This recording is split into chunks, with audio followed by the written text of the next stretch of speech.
Hello and welcome to our project Calculus 2 project. This is the video, also a presentation to solve some problems in Calculus 2. And now let's get started. About the content, we have just two content. It is the problem 1 and the problem 2. And here the tip. Each picture is tagged to a link that leads to a 3-dimensional graph draw online website whose name is GeoGebra. Use them for more information. So we draw some graph in this website to much more easier to solve the problem. And about my team, my name is Phan and Thông, and my role is content, graph drawer, and presentator. And my partner, his name is Phạm Ngọc Thạch, and his role is content designer and video maker. Let's move to the problem 1, and here is the problem 1.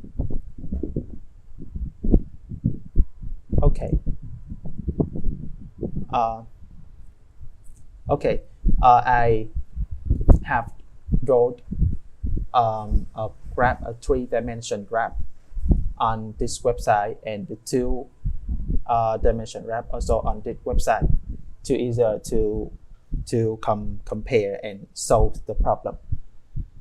And here we have the example fxy equal to x squared plus y power 4 minus 2x minus 4y and plus 15, and this is the blue graph here, and the xy equal to x squared plus y squared minus 2.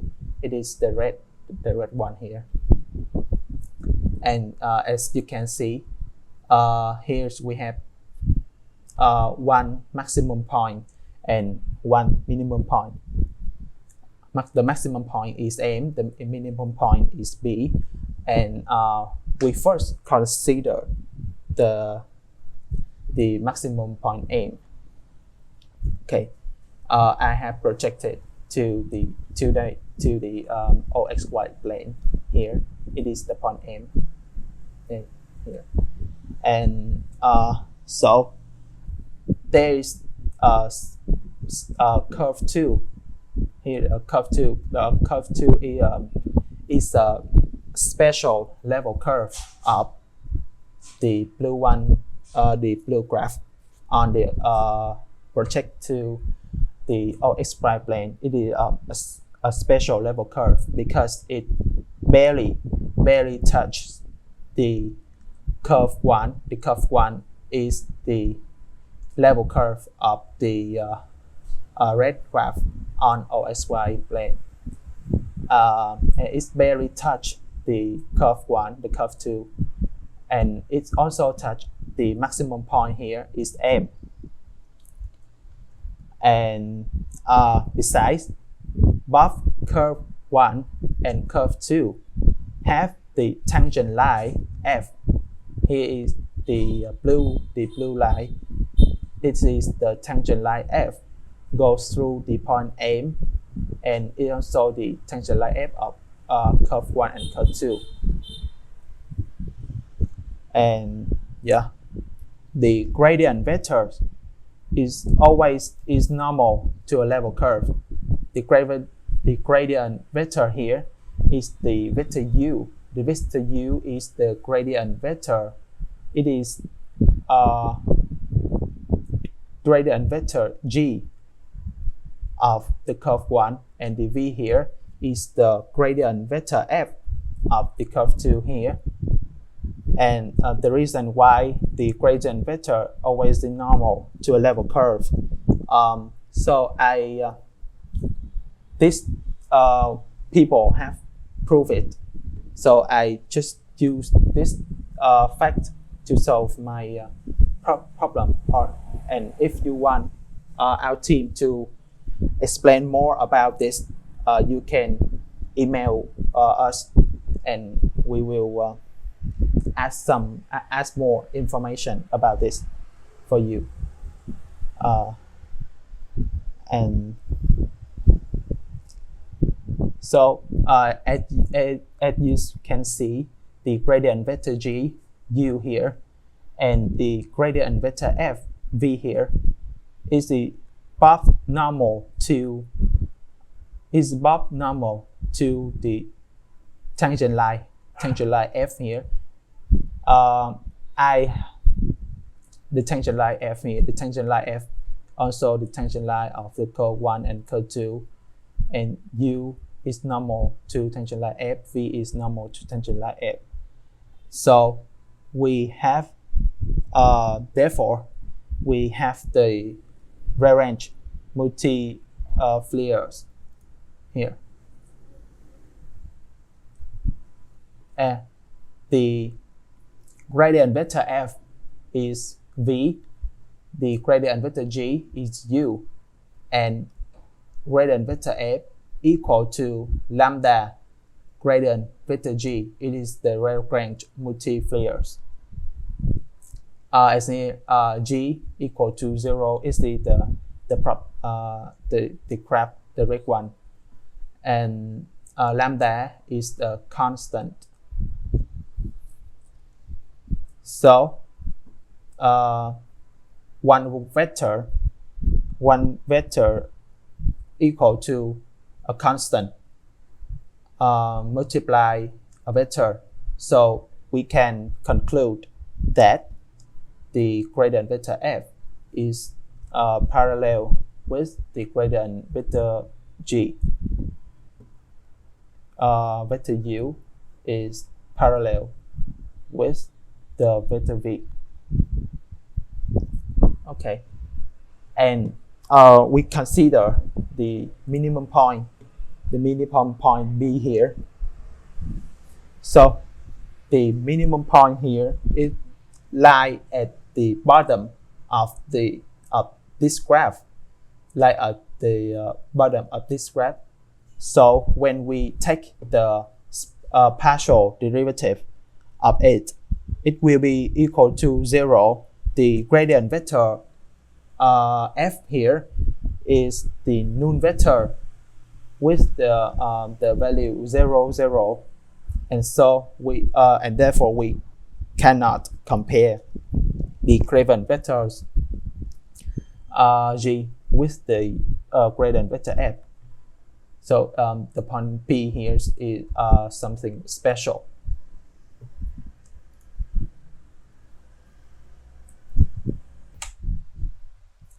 And okay, we move to the problem 2.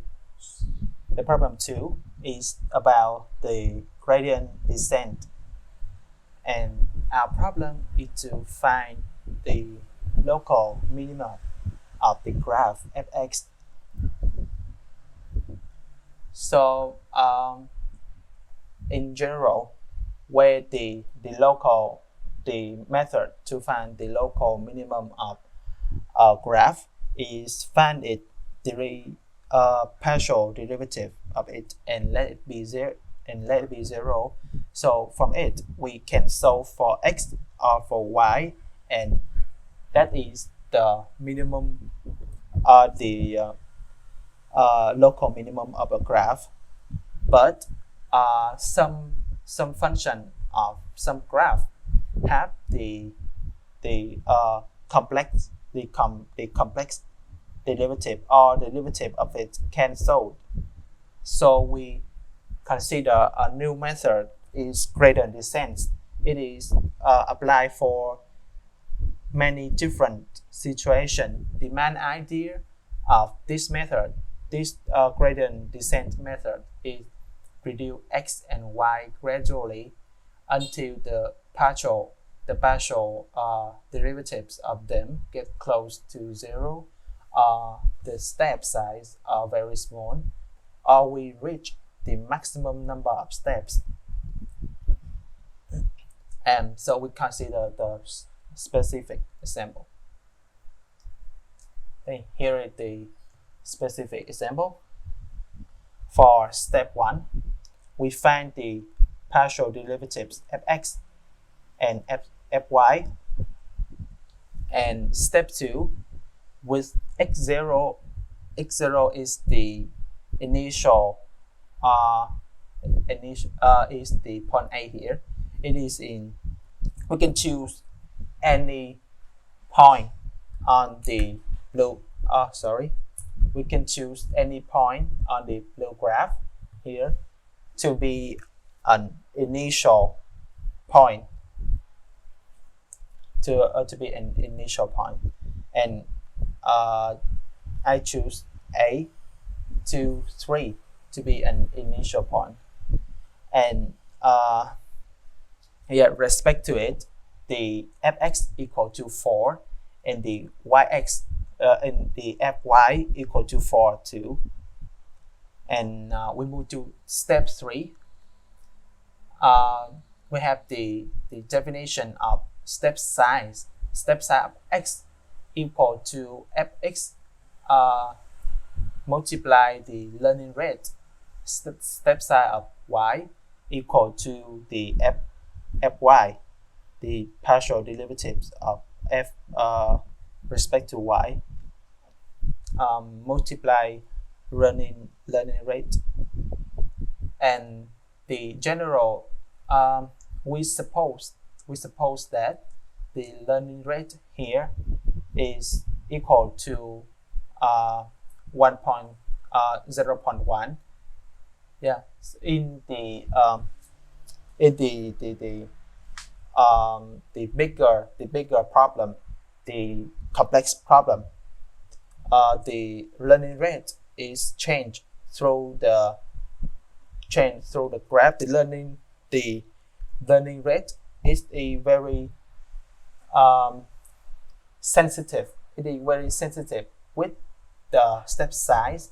The step size is the distance between 2 points here.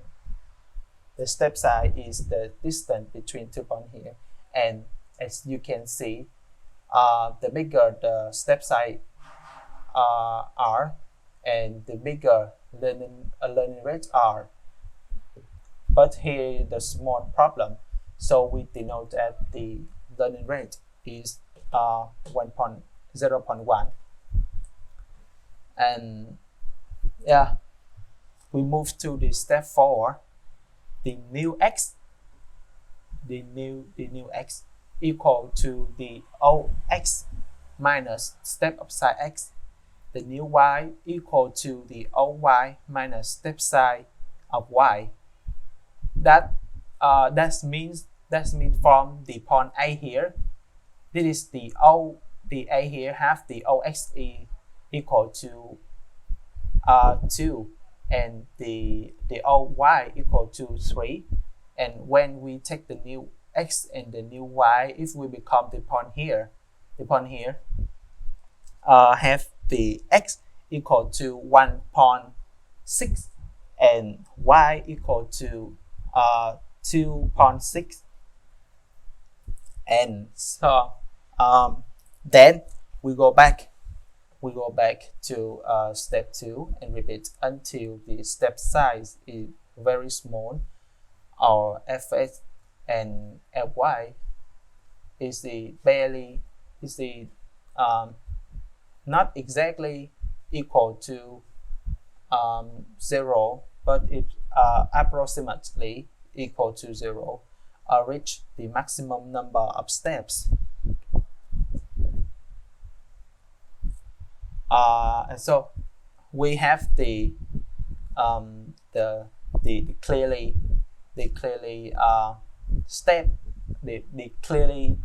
number of steps for you to understand more about this method. Here is a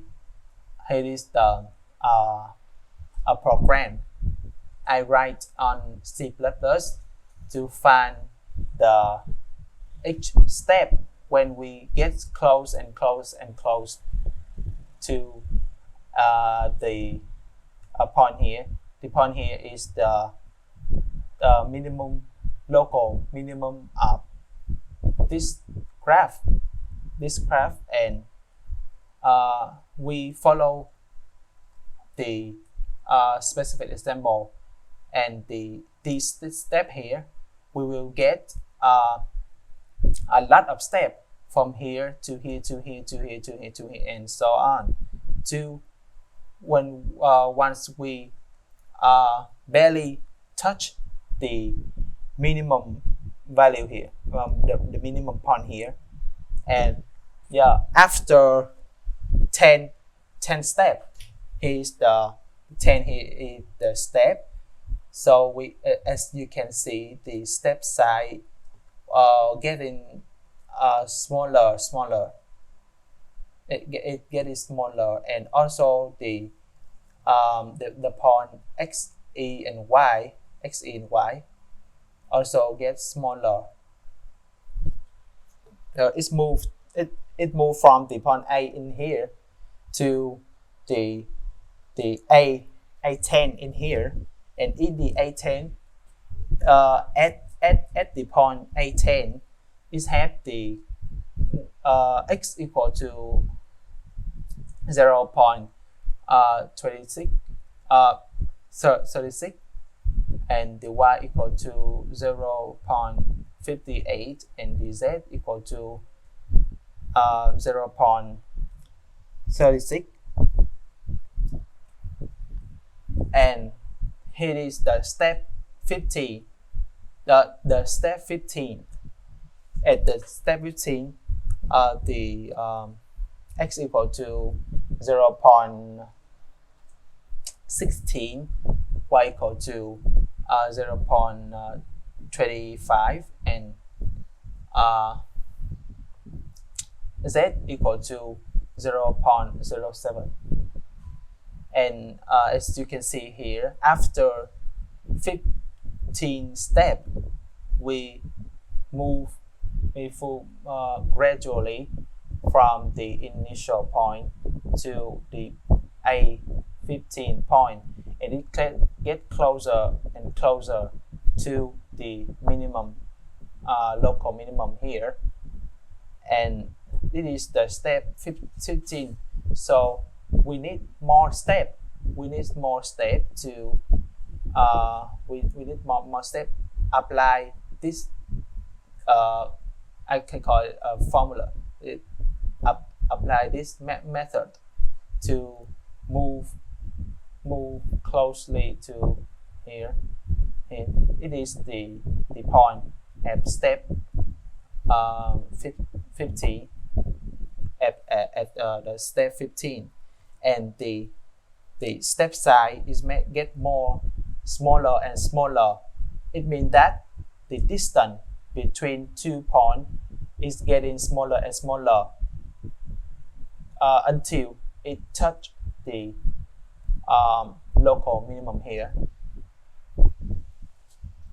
And yeah, so that's on the video of our team present about the problem 1. The problem 1 is about the gradient vector, and the problem 2 is about the gradient descent. Thank you for watching.